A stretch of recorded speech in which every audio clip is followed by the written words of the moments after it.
It is wonderful to have you here.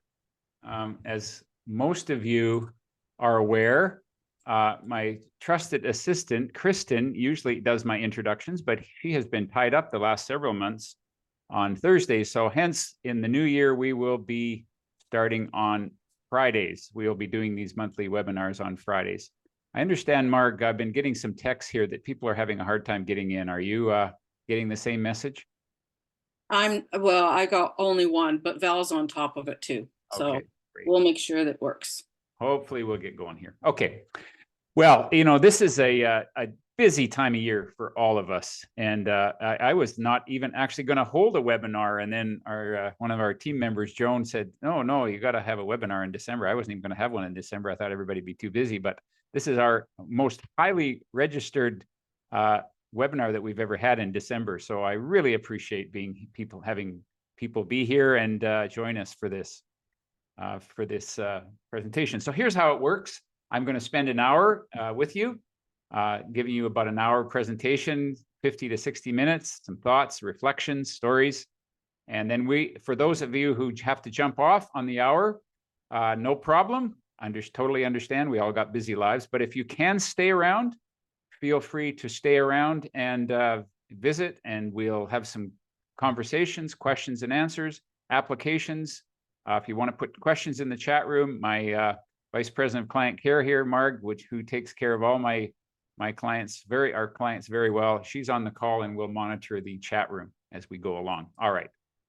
I'd like to at least let you know right off the bat that we're going to be really transparent about this. One of the main reasons that we have these webinars, besides sharing some of my thoughts each month, is to invite you to our biannual Authentic Leadership Academy. This is really my place in the world, is to offer these academies. And we had a remarkable experience last month. Our next one is going to be in April. We have 2 of these a year, and we offer them both in person and virtual. So if you are inclined to want to go more deeply into this material, if this material inspires you and want to go deeply with it, feel free to check out our website and contact us if you have any questions. I was going to say this is a great Christmas gift to give to people, a great holiday gift this time of year. And I was talking to my wife about it, and Val said, well, no, you don't really want to offer it as a gift, because we want to make sure people want to come to this. It's like giving a puppy for Christmas. It might look real good, but you want to make sure they want to take care of it. So anyway, nonetheless, I'll leave it at that. All right. Let me share with you a little bit. We're going to go on a journey today, as usual. I'm going to take you on a very personal journey.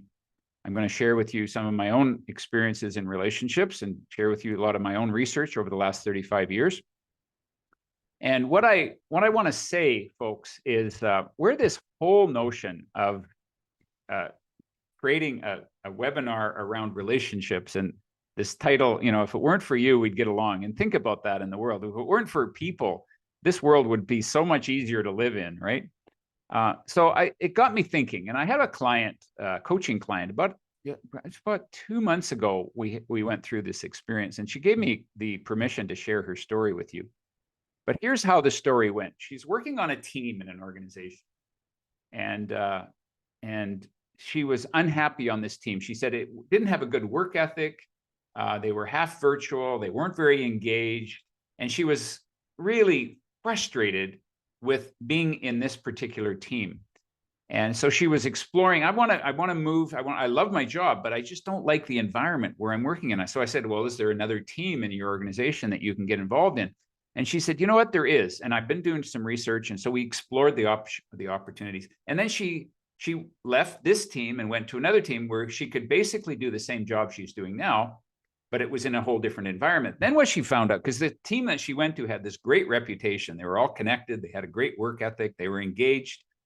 And when she went to the other team, what she found out was they were really close, and they had a great work ethic, but they had this expectation that they had to go for a drink after work, and that they had barbecues on the weekend, and that they had this expectation that they have to all be friends. And she said, it's driving me crazy because they have this expectation that we all have to be connected.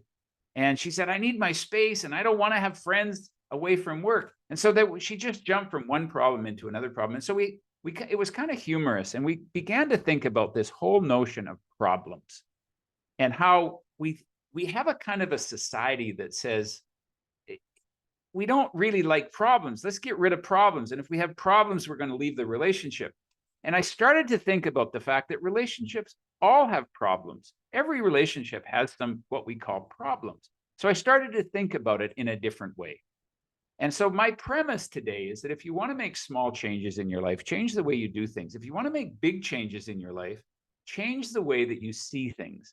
And so I'm going to mostly in the next hour, I want you to look at problems and relationships and challenges that we have in relationship. I want you to see them in a different way.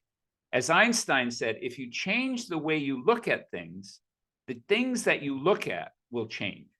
And in this time of year, ordinarily, I give a webinar in December about caring about people and opening your hearts. And this is actually a way, because we all are going to have relationships. Probably at this time of year, we're going to be around relationships that may be irritating to us, that may not be easy to be with, that we're not used to being around. And so you can apply these principles that I'm going to talk about here to relationships in your family, friends that you see this time of year. You can apply it to your colleagues. You can apply it to any relationship in your life. Okay. So here are the three things. I'll give you a little bit of a roadmap of where we're going to go. First of all, I'm going to give you some underlying principles that form the foundation of my work. I'm trained as a family therapist. And then for those of you who know me, I've been doing, taking what I learned about families for the last 35 years and bringing it into organizations and doing leadership development in organizations. So, but my foundational work is all around relationships and people and challenges around working with people. So I'm going to give you some underlying principles that guide the work that I do and the research that I've come up with. Then I'm going to talk about reframing relationship problems so that you can begin to see relationship problems as not necessarily problems, but opportunities. And it doesn't deny the fact that there's challenges, but every one of those challenges creates an opportunity. And I'm going to talk about what that is. And then I want to give you some practical strategies for dealing with difficult people, for dealing with people that you have what we call problems. All right, so let's talk about the principle. Oh, the goals, first of all. I'm going to have you open your hearts today. I'm going to reframe relationship problems. I'm going to give you some relationship skills. And it's my contribution to making a more peaceful world. We really are in some dark times today, and we've see a lot of divisiveness. I've been hired so much in the last year to come into organizations and help them deal with angry clients, angry customers. Many of our public servants that I've been working with, how do we deal with angry citizens in our world who have this entitlement mindset? And there's just a lot of unease in the world today. And I hope the principles and the strategies that I offer you today will bring a little bit more peace in the world. Will bring a little bit more love as we open our hearts and see the people in our lives in a different light. I really do believe that not very many people wake up in the morning in a civil society and say, I'm gonna design my life today so that I could make my organization miserable, so that I can make the people in my life miserable. We really do wake up in a civil society, for the most part, with goodwill to say, I'm just doing the best I can, and we all are doing the best I can, and let's grant each other a little bit of grace here. All right, here's the principles that underline my thinking. First of all, what's the purpose of life? This is a kind of an esoteric question, but I'm going to ask you to stop for a minute and say, what is the purpose of life? I'm going to give you my principles. They don't have to be yours. I'd love to hear what your presentation would be if you were to give a speech about your experience and research with relationships. But my premise is that the purpose of life is to grow and to make the world better by what you learn. Okay, so stop and think about that and whether that matches your purpose in life. Okay, so that's the premise that I work from. Now, if you haven't grown lately, if you've been kind of just enjoying your life and you haven't had a lot of growth lately, you're going to get what we call an AFGO, another freaking growth opportunity. So every time we have one of these things called a problem, it's another freaking growth opportunity. And it might come through a loss. It could come. We certainly had an AFGO during the whole pandemic. This is a growth opportunity for us. And it doesn't diminish the pain that you go through, but let's see it as an opportunity here, okay? Number two, the purpose of relationships then is to grow. So why do we get into relationships? Why do we get into a significant relationship? Why do we get into a relationship with people at work? Why do we get into a relationship with our work? Why do we get into a relationship with a child? I believe we get into relationships because we have an opportunity to grow. Any parent in this call will tell you that, you know, our kids help us grow every bit as much as we help them grow. We help each other, right? So the purpose of these relationships, if the purpose of life is to grow, then the purpose of relationships is to grow. So how does growth occur in your life? Think about that. Now, if you have a different set of principles, you know, we may not be aligned here, but I hope just work with me on this, assuming that these are my principles, and from the research that I've done, this is really what makes my life meaningful when we begin to work with these principles. So how does growth occur in your life? Think about that for a second. Think back in your life. We've all grown in our lives. How does that growth occur? And it's my observation and research and perspective that the way that we grow is through friction. Without a friction, life isn't interesting. Life doesn't grow. No movie is an interesting movie if there isn't friction in the movie, if there isn't some rub, some conflict in the story. The story's got to have some friction in it. So with relationships will always come with friction. You don't judge your relationship on whether you're have friction or not. The reason that you have a relationship is to have friction so that friction can help you grow. And this is what I believe that we can do in a significant relationship, is to help work with that friction. And how we work with that friction will tell you whether or not you have a good relationship or not. But that's the premise that I start from, okay? Friction's going to be a part of life. But here's what happens is that we escape from friction. And if you escape the friction, you escape reality. And reality, if you escape reality, you miss the lessons. And if you miss the lessons, you stop growing. And if you stop growing, you miss the purpose of life, and you don't find meaning in your life. You don't create meaning in your life because you've missed the lessons. So watch. See, none of us like friction. In fact, we live in a world, we have painkillers, we have all kinds of ways to stop pain in our life. And so we have a culture in the West here that tells us that we can actually escape friction. And if we have friction in our life, let's escape it. Let's get away from it. We have all kinds of ways of escaping. So how do we escape? Let's just look at that for a second. Recognize when you're escaping. And by the way, none of us like friction. I mean, it's not easy to grow. So what we have the human tendency is to escape when we have friction. So here are ways that I've observed that we can escape. And I'm not putting a judgment on this. We all want to escape. All I'm asking you to do is to be aware without judging. Be aware when you're escaping the friction in your life, when you're escaping the problems in your life. Number one is blaming. Let's blame somebody else. That's it's a defense against my own lack of courage to do something different and to face the problems. Because if we're not facing the problems, if you're running around the problems, you're going to miss the opportunity to grow. Gossiping, talking about people. We talk about people instead of with people. So that's another way that we escape it. We see this all the time in families. We see it in organizations. People triangulate. They talk about other people, criticize, complain, ignore. I'll just ignore the problem. They withdraw. You fight. Oftentimes what we do in significant relationships is we get into fights, but that's actually an escape. We fight, create the drama, and the drama keeps us from actually facing reality.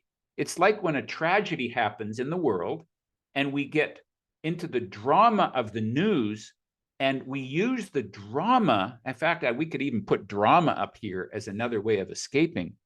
News is very seductive this way. We get into the drama of the tragedy and that we actually avoid missing the experience of the loss and the shock and the hurt that goes with facing the reality. Or we exit as a way of escaping. Now, I'm going to talk about exiting in a few minutes here. Exiting can be a strategy where you're not escaping, but you can use exiting. We all need to exit. You know, when you get on an airplane, the flight attendant tells you where the exit doors are. You don't focus on the exit doors, but we all need, every relationship needs an exit. But be careful that we don't use exiting as a way of escaping. And I'll show you the difference. And then I spend a great deal of my life working with and volunteering my time working with addictions because I've struggled with my own addictive nature. And I know that addiction can certainly be a way of escaping the reality of life, the friction of life, the difficulty of life. Okay, so just recognize when you escape. Okay, now, what can you learn from the friction, from problems in your life? So I'm going to share with you some of the things that, some of the ways that you can actually learn. So whenever you're up against a problem, ask yourself, what is the opportunity here to learn? So one way that we can learn from a problem is maybe we need to be more courageous. That's one thing. I'll give you several options here of things you can learn. These are just opportunities to learn from the problems that you face. Instead of escaping, maybe I need to learn to be more courageous. Maybe I need to learn to set more boundaries and to be clearer around saying, no, I'm not going to tolerate disrespect. I'm going to walk away from this. I am not going to be rescuing you from your addiction. I'm going to be courageous about saying no. That's probably the most important boundary that we can begin to say, is just the word no, and to say, I'm not going to participate in this. See, I think it's important that you understand the difference, for me, the difference between an obligation and a choice. And this time of year, particularly, we feel obligated. We feel obligated to go to the office party, feel obligated to go to visit a relative, feel obligated to take care of somebody. And, you know, I'm not against duties. Sometimes we have a duty in life, but let's make sure, my whole premise is obligations are premeditated resentments. Ask yourself this, is what you're doing an obligation, or is it a choice? And you can tell if you're in obligation state, because you will have resentments after you do it. You know, I'm going to go visit my mother-in-law, and every year we got to go visit my mother-in-law, but I don't enjoy but I'm going to do it because I'm obliged to do it. Let me ask you, is there anybody here that would like to come to visit me out of my obligation? Oh yeah, sure, I'll visit you, but I'm obligated to do that. How many of us would want to be visited by somebody because it's their obligation? So my premise is, get rid of obligations in your life and make them choices. Either say no, or decide, I'm going to do this, but I'm going to do it freely with choice. And just observe. You can do this over the holidays. Notice when you're having people over for maybe too long, and people stay too long, or they come into your life, and or the expectation is, I have to visit these people. And notice when there's resentment that comes afterwards. Just pay attention. That's an obligation. So change the obligation. Either start having courage to say no, or say yes out of choice. Number two, something that we can learn in dealing with the problems in our life is that we can open your heart. For some people, they need to access what we call that inner warrior to say no. For some people, we need to open our hearts and to be more compassionate. And maybe the problem in this relationship is, I really need to be more empathetic. I need to really understand where this person's coming from and not be so judgmental. And maybe where they're coming from might be helping. Maybe there's an opening to have me understand what their experience is. I might learn in problems in relationships to get more clear about what matters to me, because I'm compromising my values. Now, all of these are going to be integrated together. When you start to get more clear, then you get more courage. Okay? Maybe consciousness. I'm going to be more self-aware. I go home and escape at night and I just turn on the television when I've had a bad day or I've had a bad conflictual relationship at work. Maybe what I need to do is to use that experience to be more self-aware. Maybe I need to find a coach in my life. Maybe I need to find a confidant in my life and process it in a way. Instead of just complaining about the relationship, maybe I need to be more self-aware about what I need to learn and how I'm using myself in that relationship and how I'm contributing to the very problem that I'm complaining about. Maybe what's my side of the street? That's where that contribution is coming. And then concurrence. Maybe one of the learnings is, how do I find inner harmony in the conflict? There is a possibility of learning how to be at peace with ourselves, even when we're in a conflictual relationship. And so how can I learn to do that? These are 5 options of what you can learn from problems in your life, as opposed to escaping those problems. Okay. Now, Carl Jung, who was really the father of much of our psychological thinking today, and I've studied, his work extensively, made a statement. Everything that irritates you about another can lead you to a deeper understanding of yourself. Just stop and think about that statement for a bit. Everything that irritates you, again, if you're irritated by another person, don't escape that. Use it as an opportunity to say, first of all, what's the understanding of myself that comes with this? So I'm going to use my own example here. I'm going to give you 7 things that irritate me. Okay. And I'm going to share with you how I have learned from the irritations when I have my wits about me. Sometimes I just bitch and I get irritated and I don't learn. But the goal here is to say, I miss the opportunity when I just complain about what irritates me, as opposed to saying, no, I'm going to lean into this and I'm actually going to learn something from this. So let me share with you. Number 1, here are 7 things. Number 1 thing that irritates me, I don't know that these are in any particular order, but self-centeredness irritates me when people are unaware of or don't appear to care about how their actions impact others. So I'm on a plane last week. I was down working with a client in Florida, and I'm on the plane coming back. And this is a very typical thing that I get irritated with. We're the plane's full. I don't know how many, probably 150 passengers getting on this plane.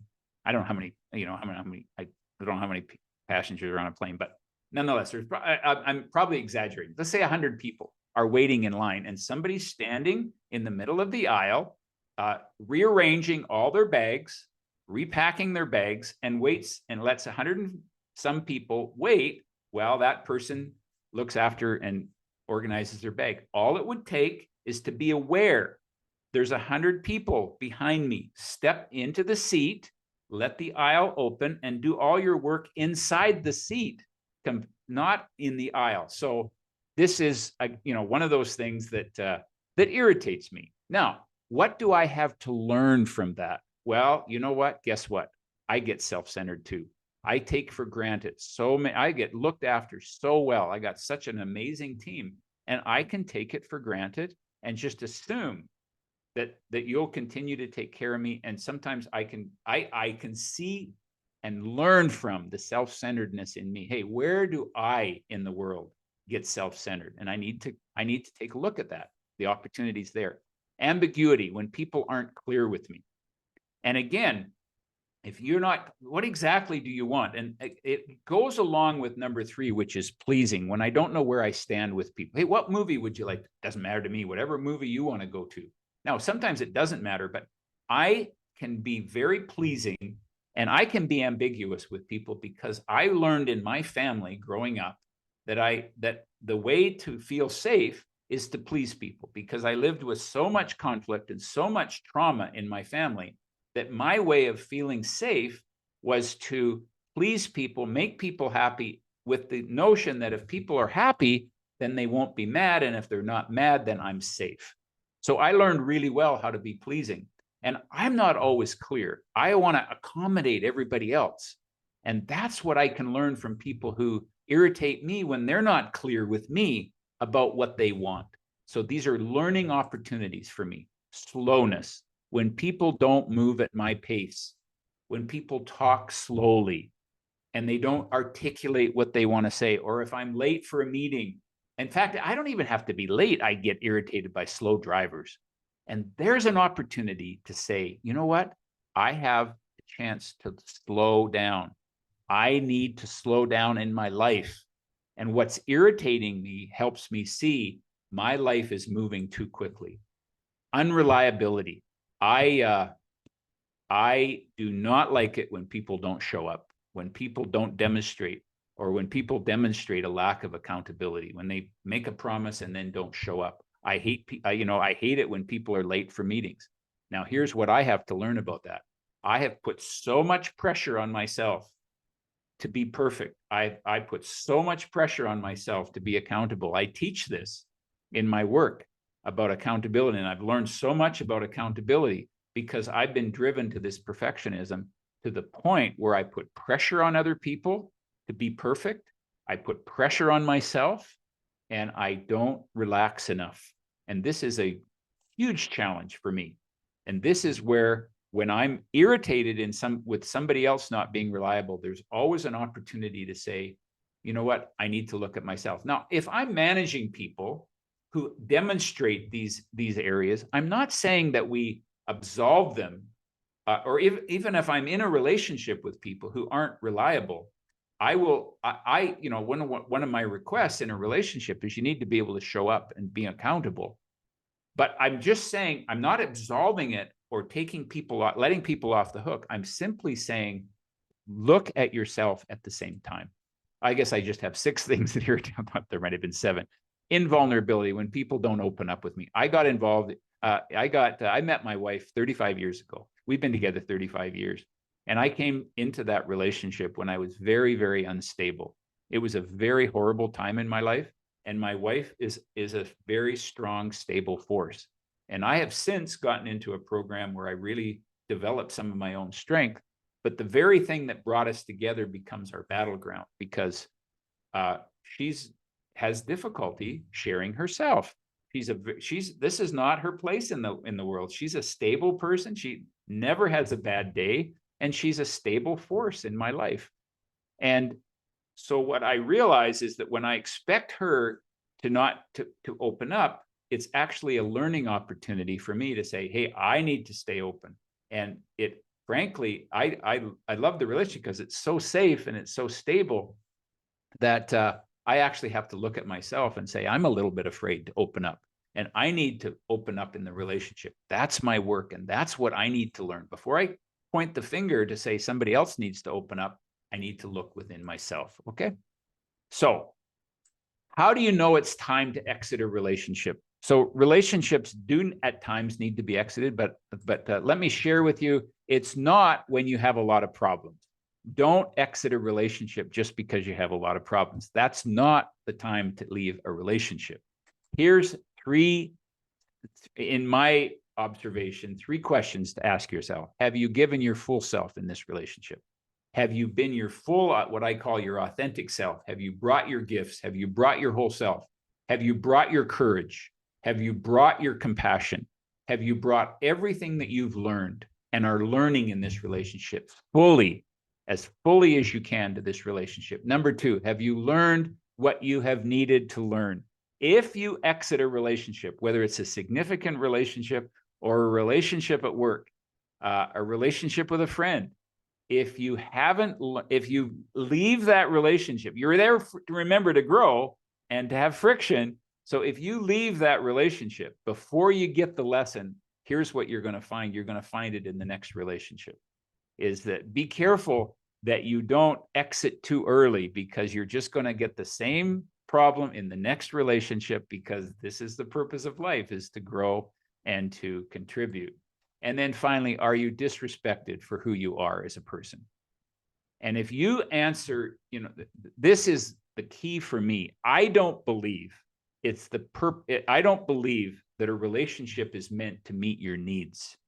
What I believe, there's no way that one relationship can meet all of your needs. And oftentimes what happens is that we get that from our own trauma, we end up with our brain not fully developed. That impacts, if you get trauma during formative years, and you have for want of a better word, a hole in there. There's a limitation in your brain.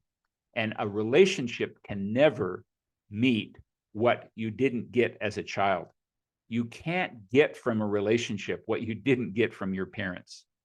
And this is the high demand that we put on relationship. We put that demand on our workplace, on our bosses, on our significant others. You have to take care of me. You have to look after me. You have to fill this insecurity that I have. You have to make me feel special. You have to. And this is the cornerstone of destruction in relationships.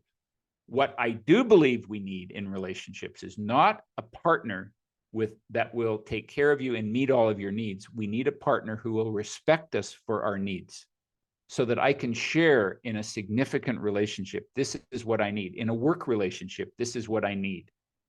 And it is respected and valued and appreciated.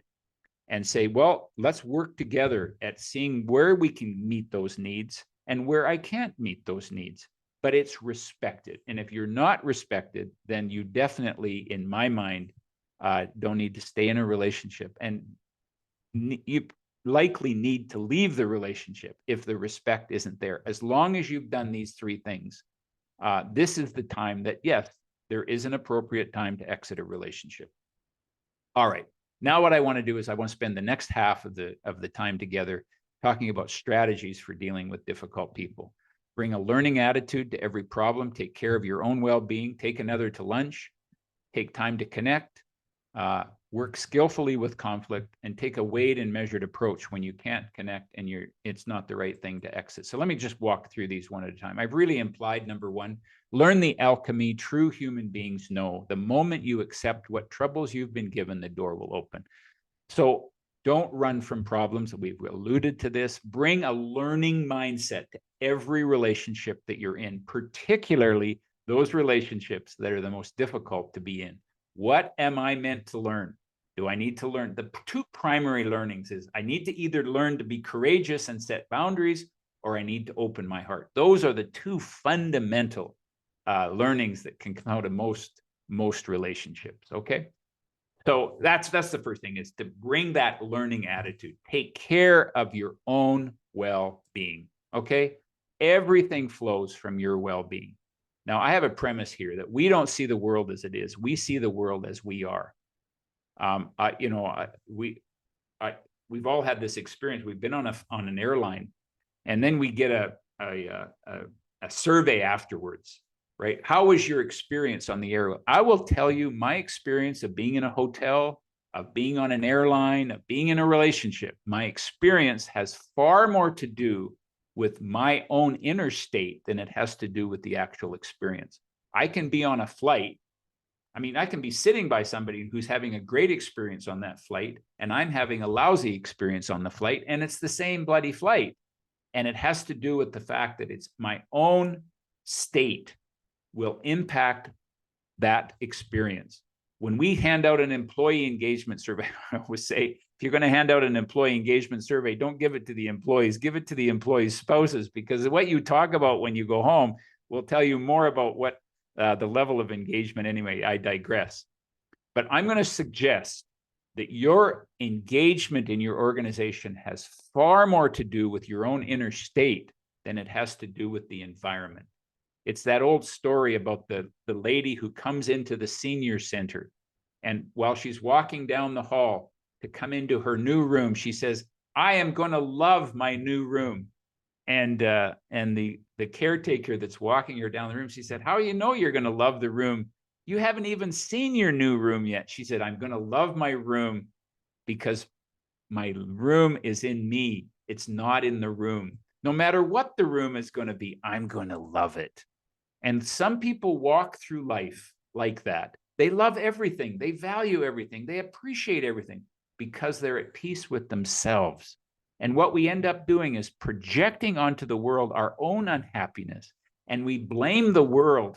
I'm not saying that there isn't challenges in the workplace, but we have to start with our own well-being. Make sure, what is your process for helping yourself get grounded every day before you come to work? What is your process for taking care of your own well-being? because everything will flow from that. And I believe it's a leadership responsibility that before you step into any kind of a leadership role, make sure you have a process for taking care of yourself.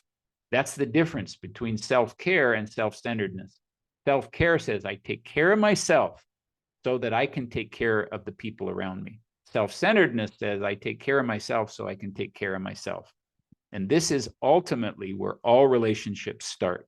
Make sure before you start to get, before you lash out at your partner, make sure you've stopped and said, hey, where's my own level of inner peace? And what community do I have in my life? What system, what process do I have in my life to put myself at ease and at peace? That's not the purpose of this seminar. We could have a whole seminar just on that, on how do you create inner peace and well-being in a troubled world. And maybe that will be a webinar for another day. But the first thing, this point has to do with taking responsibility for that. Take another to lunch. This is what I mean by that. Everybody, folks, has a story. Everybody has a story. And if we can begin to understand the story behind the behavior, it will help shift the way that we see people. Now, I'm going to share with you, Fred Rogers used to carry a card in his wallet who said that, frankly, there isn't anyone you couldn't learn to love once you've heard their story. And if we could just take the time, and this is in our busy world, this is something that we're neglecting, to take the time to really hear people and hear what is underneath what we judge, okay? I'm going to share with you a video. If anybody's been in my long-term programs, no, I share this video frequently. It's a context of healthcare. The one thing about healthcare, I don't know how many healthcare leaders we have on this call right now, but I was in the hospital in Calgary this spring with a stomach surgery, and I'll tell you to resolve a hernia issue. And I'll tell you, healthcare strips you away from all your trappings, and it puts you in these gowns, and it doesn't matter what car you drove to that healthcare center. It doesn't matter how much money you make. It doesn't matter what what level, what your title is at your office. We all come down to being in gowns and being who who the core essence of who we are. And so this is a video that shows the stories behind the person. And it's a healthcare context, but it's really a life context. If we can begin to open our hearts and see each other with more compassion.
So folks, we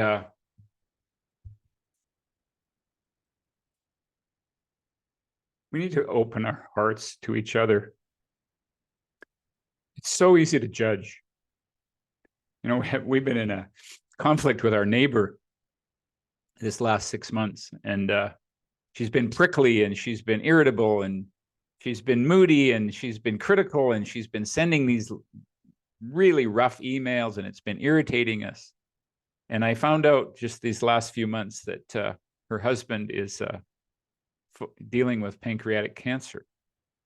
And instead of this and the conflict, what I did was took a bottle of wine over and let her know how much we appreciate her being our neighbor.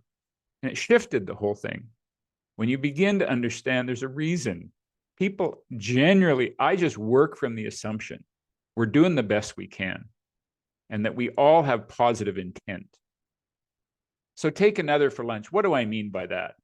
Take another person, and you can do it this holiday season. Take somebody in your family that may have a completely different religious view of the world than you do, or a completely different political view of the world than you do. Take them to lunch and take some time to hear their story. Decide on a goal. First of all, you don't need to agree with people to respect them. You just need to understand them. The goal is understanding, not agreement. You don't need to agree. If you agree, fine. But that's not the goal in relationships. Establish ground rules. No persuading, no defending, no interrupting, and no fixing. You're not straightening anybody out. We're simply listening. And what matters to you? What's important in your life right now? What is your story? Share some of your life experiences with me and how you came to clarify your values. These are 3 suggested questions to ask this person. But just get to know them better and sit with them one-on-one. What we do not listen to, we do not understand. What we do not understand, we fear. And what we fear, we seek to destroy. I don't know where this statement came from, but it's one of my favorite authors, Anonymous. So I find great value in this statement. Safe and when we're listened to, anxiety goes down, heart rate goes down, well-being increases. We get a reality check and we connect to something bigger than ourselves. This is what research would tell us. We need to grant each other a little bit of grace and recognize maybe we're not the only ones that are challenged in our life right now, okay? From an authentic perspective, those of you who've been through my longer programs know that the central part of my work is authenticity. And if you look into a baby's eyes, you will see beauty, truth, and love.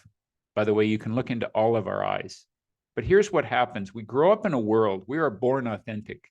We're born as a seed of possibility, but we grow up in this world that tells us how we should be. And so it isn't safe. We need to feel the sense, and I talk at great length about this in all of my work. But when we need to feel attached, we compromise our authenticity in order to fit in. And then what we do is that we develop coping strategies. So we hide, downplaying or covering up certain aspects of yourself out of fear that being different or associating with someone different will prevent you from feeling safe. We compromise ourselves in order to feel safe. And we take on certain behaviors as coping mechanisms because we haven't felt safe. And so my premise is that what's irritating to you may actually have been a survival tactic for somebody else. I hear this a lot. People walk around and say, well, I'm a jerk. The person is a jerk. Now that's okay. That's just my authentic self. Folks, none of us are born a jerk. That what we did is that we learned to be a jerk as a way of coping somehow in our life. We learned to be a bully by coping somewhere in our life. This does not mean that you excuse bullying. It means that you develop courage to say, I'm not going to stay in this relationship. I respect myself too much. I will not be bullied. There's a learning that comes from being with a bully, but it's also important to understand, don't take it personally.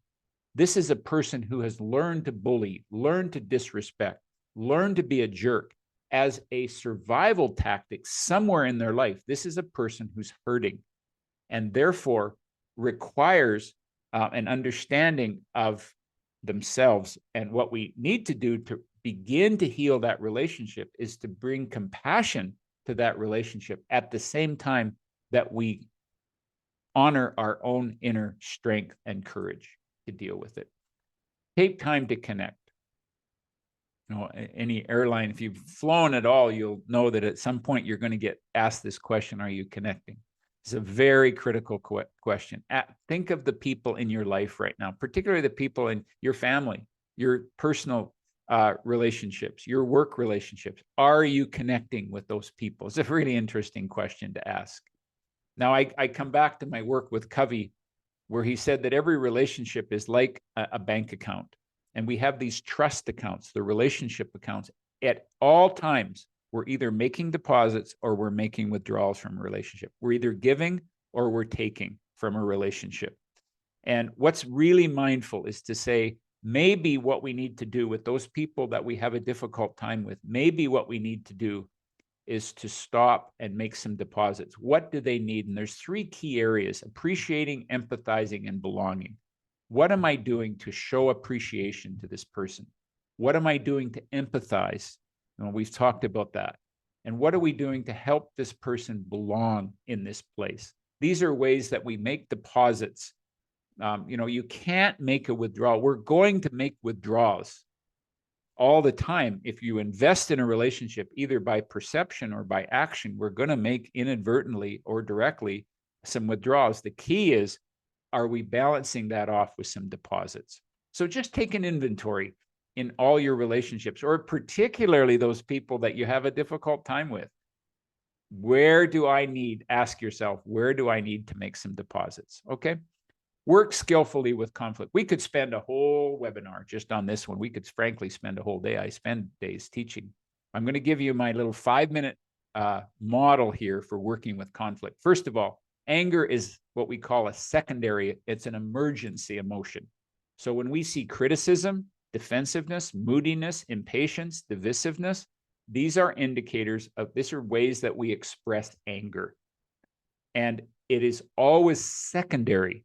So underneath anger are what we call primary feelings: fear, loss, unappreciation, not feeling valued, disconnected, or not feeling safe.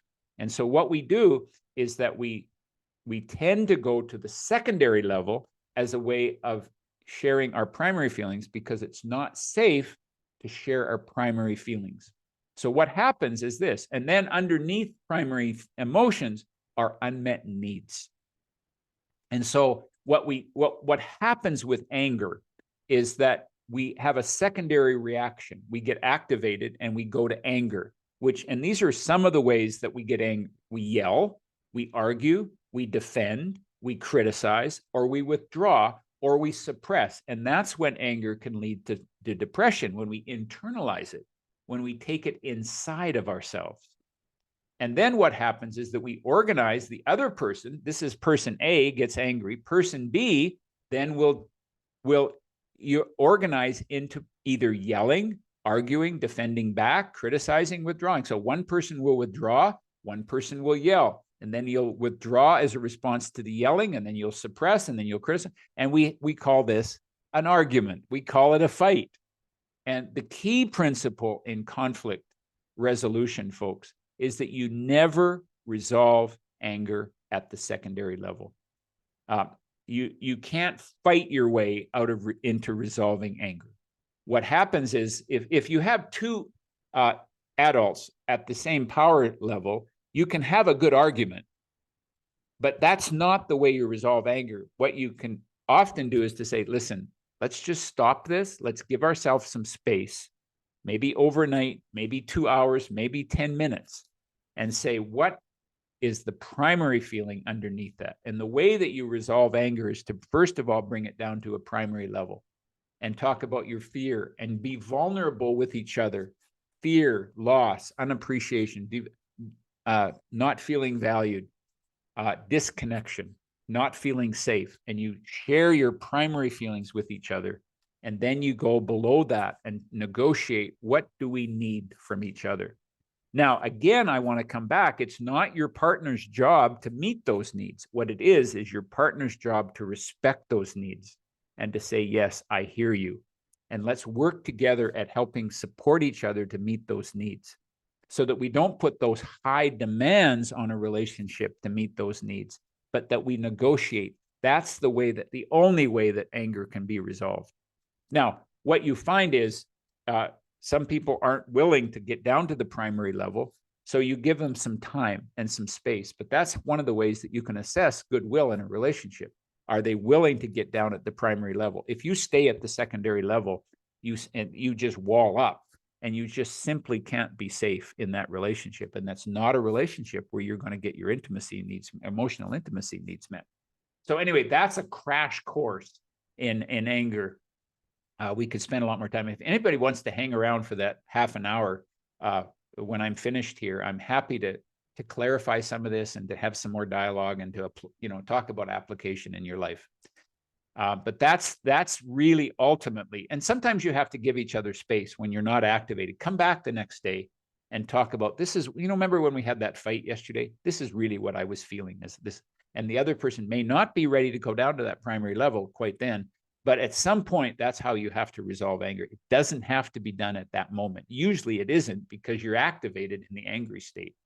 And if you can step away from that and get some support at deactivating yourself, then you can come down and have a reasonable conversation around your needs. But that's the way anger gets resolved in a relationship. And then my final point is take a weighed and measured approach when you can't connect and it's not right to exit. Sometimes we just hang around relatives that we just don't like. But as we say, you don't have to like people, you just have to love them. And sometimes, you can say, I just don't want to spend a great deal of time with this person, but I will make the choice to spend a little bit of time because it's the right thing to do. And I don't want to exit the relationship. It's too valuable to me. But you don't have to have them stay here for 3 days. We can say, you know what, come and visit us. But you can put some boundaries and take care of yourself so that you can then be fully present in that relationship. Well, folks, that's really my presentation that I wanted to share with you in the webinar today. I want to remind you again of the Academy. If you're interested in going more deeply into this material and really investing in a community, feel free to join me. Here's the curriculum. We spend the first half on leadership presence, who you are as a leader, and then the second half on leadership practices. And so, folks, if you're interested there, you can look that up. We also have a peer mentoring program. If you're interested in learning about our SAGE programs, we've got some SAGE participants on the call that may be able to answer some questions for you. But if you have any questions, feel free to stay on after. I can answer some questions about our SAGE program, or you can certainly research it on our website. So, folks, I'll leave you this last slide. Charles Dickens. I've always liked this quote. I've always thought of Christmas time as a good time, a kind, forgiving, charitable, pleasant time, when men and women seem by one consent to open their shut-up hearts freely, and to think of people around them as if they were really, truly fellow passengers to the grave, and not another race of creatures bound on other journeys. So, folks, let's just pause over this holiday season. I know it's a hectic season. I know we've probably all had a hectic year. We've had a lot of strain in our world these days. Let's just pause. My hope is that we'll just bring a little more kindness, a little more compassion, a little more understanding of where our stories come from, of what's underneath this, and understand that let's not take it all personally. So on behalf of both my wife and I, Val, and our dog, Lenny, we wish you all the very best over these holiday seasons. Be kind to yourself, get a well-deserved rest, and thank you very, very much for being a part of our community. Many of you show up every month to these webinars.